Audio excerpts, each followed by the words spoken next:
a song comes on, something ordinary, playing in a store or shuffled into a playlist you weren't even paying attention to.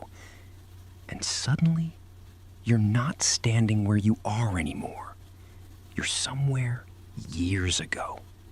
A car, a bedroom, a summer that doesn't exist anymore. Except somehow, for 3 minutes, it does. You didn't choose to go there. The song just opened the door, and you walked through it before you even noticed leaving. No photograph does this quite the same way.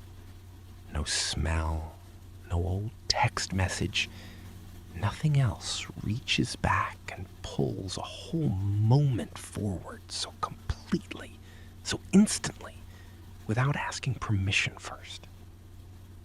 And nobody warns you that a 3-minute song can hold an entire year of your life inside it, waiting quietly until the right chord brings it back all at once. This is why songs bring back memories. And once you understand what's actually happening in your brain when that happens, music stops feeling like magic and starts feeling like something you can understand and even use on purpose. Stay with me, because this isn't just about nostalgic playlists. This is for students building the soundtrack of their first real memories. Young adults collecting songs tied to first jobs and first heartbreaks. And adults carrying decades of music that quietly map out an entire life. Most memories get processed and stored through pathways that involve a lot of conscious effort. Music takes a shortcut. It moves through regions tied directly to emotion and memory, including the amygdala and hippocampus, often before the thinking part of your brain even catches up. This is why a song can trigger a memory before you've consciously recognized the song itself. The emotional reaction sometimes arrives a half-second before the recognition does. Because music engages so many systems at once: rhythm, emotion, language, movement. It gets stored as a richer, more interconnected memory than a lot of everyday experience.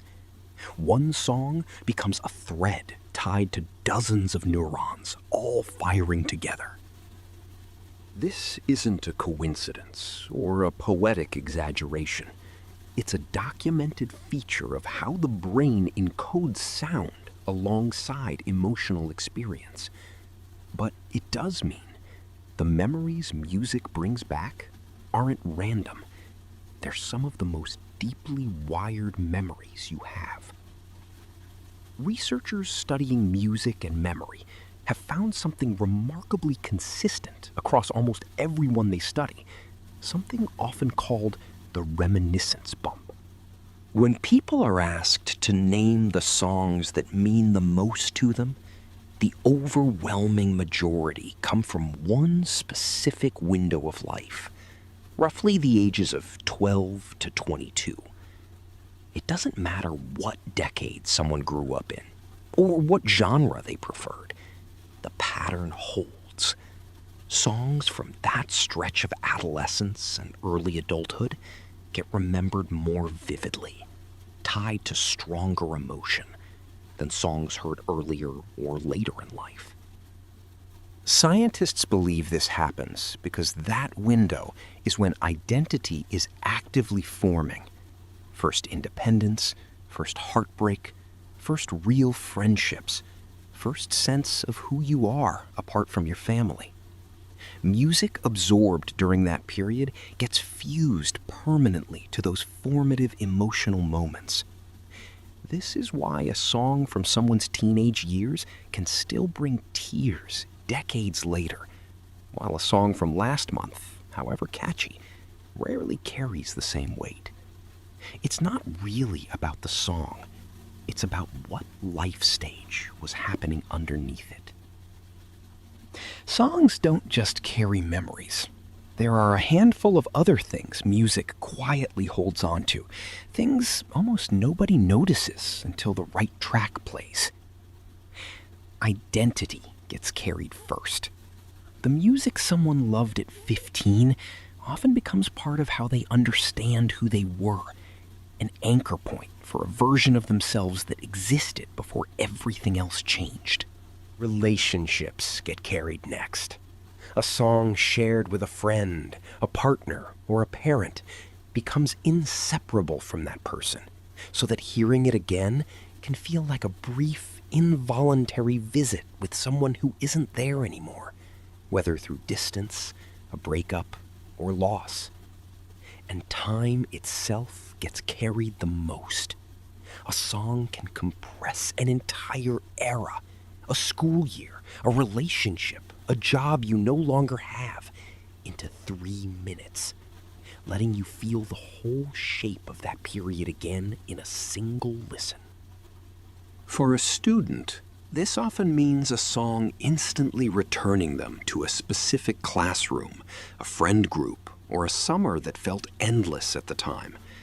For a young adult, it can mean a track that still carries the exact feeling of a first apartment, a first heartbreak, or the uncertainty of starting out on their own. For an adult, it can mean an old song surfacing a version of a marriage, a friendship, or a parent who is no longer around, all at once, without warning. None of this happens because the song itself is special. It happens because life was happening while the song played, and the two got recorded together, permanently linked. It's worth understanding why music affects memory this way for nearly everyone, instead of assuming it's a personal quirk. Emotion is the brain's way of marking what matters. Anything tied to a strong feeling, fear, joy, love, grief, gets stored with extra strength, so it can be retrieved quickly if it's ever relevant again. Music is almost always playing during emotionally significant moments. First loves, breakups, road trips, grief, celebration. So it gets swept up into that same emotional storage system, tagged and preserved right alongside the feeling itself. This isn't a flaw or an oddity. It's the brain doing exactly what it evolved to do, preserving what mattered most, using whatever was present at the time as the key to unlock it later.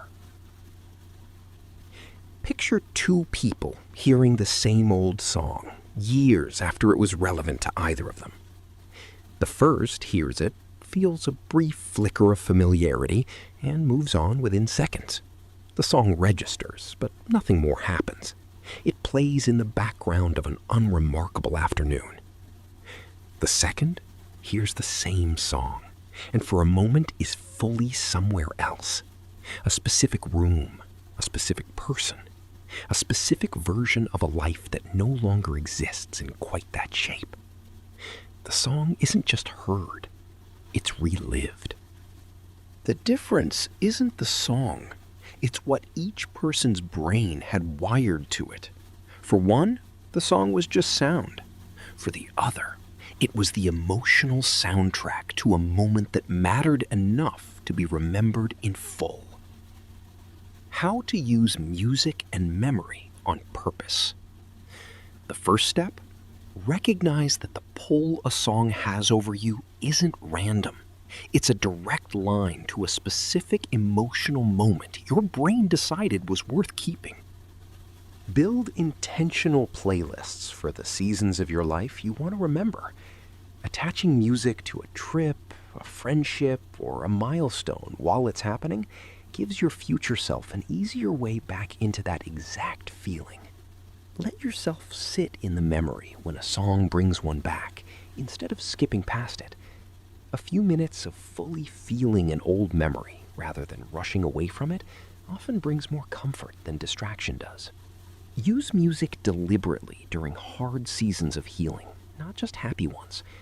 A song tied to a difficult but important chapter can become a marker of how far you've come, not just a reminder of what hurt. Revisit old songs on purpose every so often, not only when they play by accident. A short, occasional visit to your own musical past keeps those memories from fading into something too distant to reach easily. Pay attention to what's playing during the moments you want to keep. You may not remember to write everything down, but the right song, heard enough times during something meaningful, will remember it for you. Songs bring back memories because your brain was built to fuse sound with feeling, storing entire moments of your life inside something as small as a melody. The songs that move you most aren't necessarily the best ones ever made. They're the ones that happen to be playing while your life was actually happening. You don't need a perfect memory to hold on to what mattered. You just need the right 3 minutes at the right volume to bring it all back. A song can carry a version of you that time alone would have let fade. And the moment you start choosing what to listen to on purpose during the seasons worth remembering, something shifts. Music stops being something that happens to you and becomes something you're quietly building on purpose for the person you'll be years from now. That's when a song stops being just a song and becomes a way of keeping your own life within reach.